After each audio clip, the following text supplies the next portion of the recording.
As we begin our time together, I offer these words adapted from writer Rebecca Sonit and her book, A Paradise Built in Hell. The word emergency comes from emerge, to rise out of.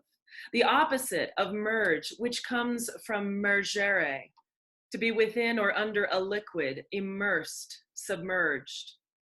An emergency is a separation from the familiar, a sudden emergence into a new atmosphere, one that often demands we ourselves rise to the occasion. To emerge into the unexpected is not always terrible, though these words have evolved to imply ill fortune. We have been handed an emergency.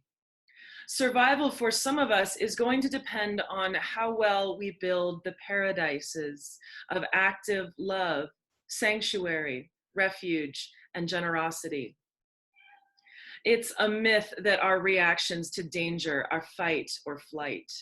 There's a third option, often pursued, to gather for reassurance, protection, strength, and insight. The image of the selfish, panicky, or regressively savage human being in times of disaster has little truth to it. Instead, in times of emergency, people are often altruistic, urgently caring for themselves and those around them.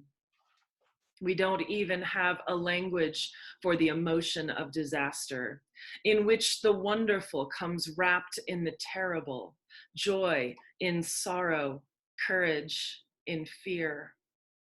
Who are you? Who are we? In times of crisis, these are life and death questions. Love and empathy are acts of imagination. Imagination is an act of bravery, of risk. Courageous love is what is going to get us through as much as we can. In this spirit, we light our chalice, symbol of our living faith.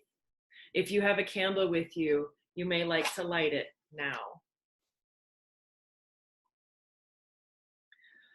At this time, we'd like to invite everyone to join in the words of our covenant.